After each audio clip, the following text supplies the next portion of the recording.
Welcome back. We are now into the double digits. It's week 10, matchups that matter. This is where I go through everything from bye weeks to over-unders, implied point totals, where the sharps are betting, shadow coverage matchups, quarterbacks, running backs, wide receivers, and tight ends with good matchups, those positions with bad matchups. Today, I'm trying out a new format where I made some graphics to make it a little bit easier to understand. Some of you guys in the comments have indicated that you're having trouble following this video, so I'm hoping that this will help you guys out, make it a little bit more easily digestible. So without further ado, if you enjoy, leave a like, subscribe. Now let's get into it.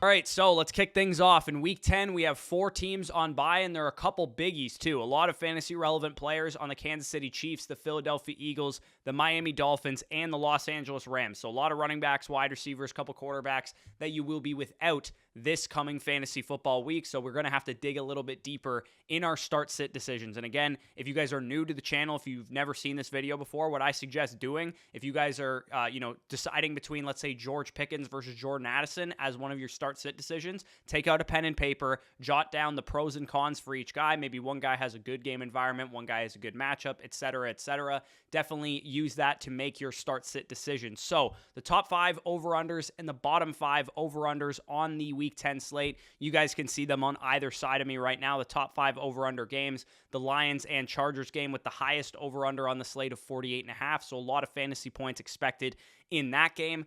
Texans and Cincinnati also very, very high as well. A little bit concerning with the Bengals wide receivers being banged up. That number might come down a little bit, but still a high-scoring game environment nonetheless. Denver Broncos at Buffalo Bills also expected to be pretty high-scoring on Monday night. And then Jacksonville, San Fran expected to be pretty high-scoring. Same goes for Washington at Seattle. So those are the highest matchups that we want to, throw our fantasy football guys into. If you're deciding between somebody in the left column on the top 5 over-unders versus somebody in the right column, bottom 5 over-unders, let's say you have Jacoby Myers versus Terry McLaurin. Maybe you want to roll with Terry McLaurin. The bottom 5 over-under games, you guys can see Jets Raiders, which will be on Sunday Night Football, Cleveland at Baltimore, Carolina and Chicago, which will be tonight on Thursday Night Football, Tennessee at Tampa Bay, and then Pittsburgh at Green Bay. Again, ideally, we want our fantasy players in games with a lot of projected points. Vegas typically is relatively a good measure to go off of this. Of course, some games are going to go under, some games are going to go over, but Vegas isn't in the business of losing money very often, so use these as a guide to help you with your start-sit decisions. In terms of implied point totals, so specifically what teams are expected to score the most points this week, you guys can see them on the screen there. Top 5 implied point totals. The Cowboys are expected to demolish the New York Giants. You can see 28 implied points for the Cowboys, 11.5 implied points for the New York Giants. The Bills implied for a lot of points. The Bengals with 27, the Lions with 25.75, and the Seahawks with 25.25 as well. Players from these teams, you want to put them into your fantasy lineups. If you're deciding between Gabriel Davis, let's say, and Jacoby Myers, maybe you want to roll with Gabriel Davis knowing that the Bills are implied for 27 points, the Raiders implied for 17.75 points. So definitely use these to your advantage when it comes to setting your lineups. Now let's look at where the sharps are betting. So some of the games that the sharps have taken an interest in, games that they're, hammering the over on, games that they're smashing the under on. Buccaneers and Titans catching the most steam of any game in terms of the over-under, over of 83% of the money. It's a low total, so they're not expecting a ton of points necessarily, but they are expecting that game to go over, especially for DFS purposes. That could present some value. Washington, Seattle, already a high total at 44.5, over of 70% of the money. Definitely a game that we want to start our fantasy players from. Cincinnati and Houston, again, already a high total. Over is catching 63% of the steam. And then Atlanta, Arizona, barely catching some steam on the over right now. And then games that maybe we want to avoid. The Pittsburgh Green Bay game, already a low total. Under is catching a lot of the steam. Raiders and Jets, also already a low total, the lowest on the slate. Already catching some steam on the under. New England and Indianapolis in Germany at 9:30 a.m. already catching some steam on the under, and it is a low total to begin with, so maybe you want to avoid that game as well. Same goes for Cleveland, Baltimore, and then Chicago, Carolina tonight on Thursday Night Football. Not games that we want to be investing too much into with our start-sit decisions. So Now let's look at the advanced data points. So these are like the fastest paced games of the week, the slowest paced games of the week, who, has a DVOA advantage or disadvantage on offense versus the opposing defense. Let's look at the fastest paced games to start things off here. So some of these games, again, what fast pace and slow pace means is that there's going to be a lot more projected plays in these games versus other games. Generally, when that happens, games tend to hit the over. They tend to have a lot more fantasy production than maybe we were even expecting. So keep that in mind. The Indianapolis-New England game in Frankfurt, not expected to be high scoring, but it is expected to be high pace. So keep that in mind if you're betting the game or if you're starting a player like Josh Downs or Jonathan Taylor. That's good news for them. New Orleans Saints at Minnesota Vikings, also expected to be a fast-paced game. Atlanta, Arizona, expected to be a fast-paced game. So they're starting to check some boxes in that one. And then Detroit and Los Angeles, already expected to be a high-scoring game, expected to be fast-paced as well. And then in terms of slow-paced games, we have the Buffalo Bills at Denver Broncos, expected to be high-scoring, but a little bit slower pace, maybe the under hits in that one. Thursday Night Football tonight, Chicago at Carolina, slow pace, low over-under, probably a game you want to avoid if you don't have to start somebody there. Seattle at Washington, expected to be high-scoring, but a slower pace game there, as you guys can see. And then the Jets at the Raiders, basically hitting every mark, saying that you should not start players from this game unless you have to. Breece Hall, Josh Jacobs, Devontae Adams, and Garrett Wilson, start them. Anybody else, Jacoby Myers, probably leave him on your bench.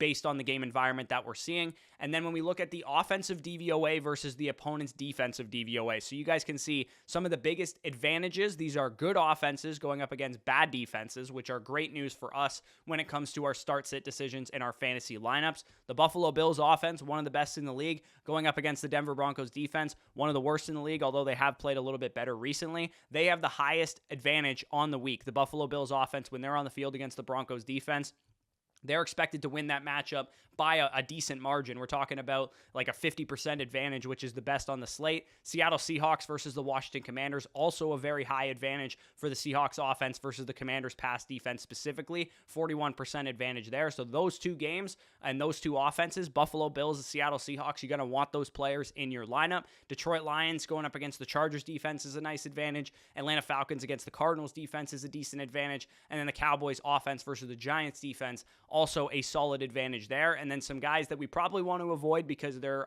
bad offenses going up against great defenses, which is not a good fantasy football cocktail. The Giants against the Cowboys defense, not a good matchup. Sit all your New York Giants, including potentially Saquon Barkley, if you have really good options or if you're in a shallow league format. Cleveland Browns at Baltimore Ravens, also a pretty bad matchup disadvantage. We have, struggling offense in Cleveland going up against one of the best defenses in Baltimore on the road. Not a great situation there. Jets against Raiders, Carolina against Bears, and then Baltimore Ravens against Cleveland in the same game, just on the other side of the ball. Also not a very good situation there. So keep that in mind when you're setting your lineups.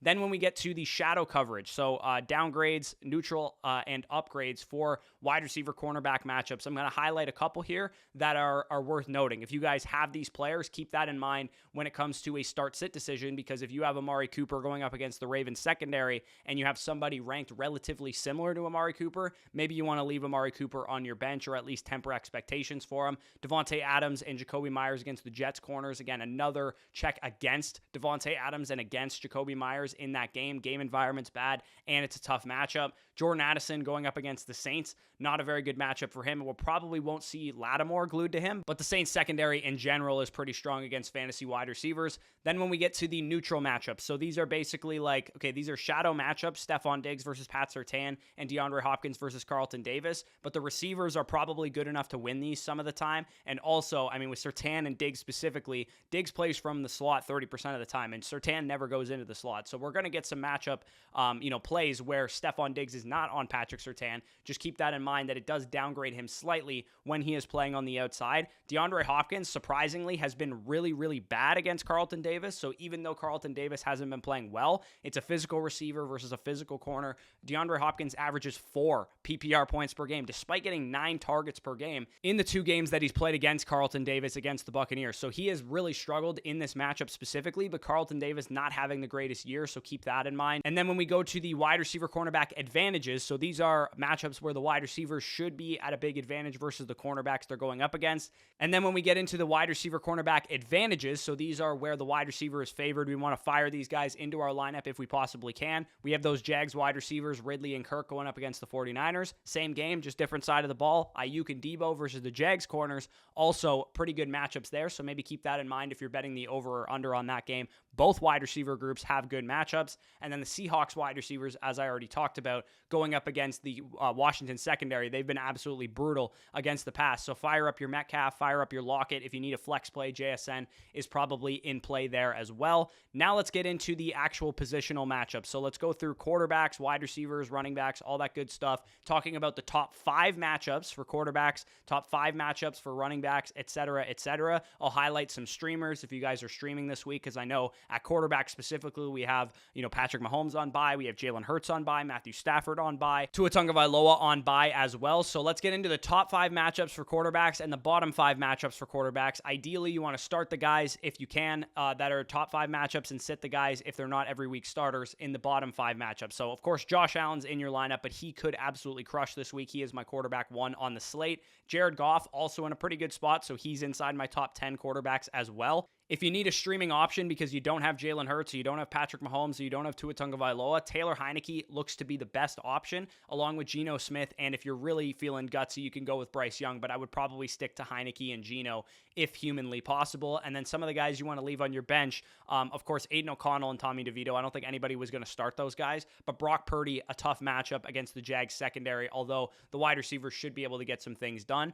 And Brock Purdy has struggled of recent. So if you don't have to play Brock Purdy, I would say maybe leave him on your bench, and also probably leaving Deshaun Watson on your bench going up against that Ravens defense. Lamar Jackson has a tough matchup, so just temper expectations for him, but he is still in your lineup because he's an every week starting quarterback.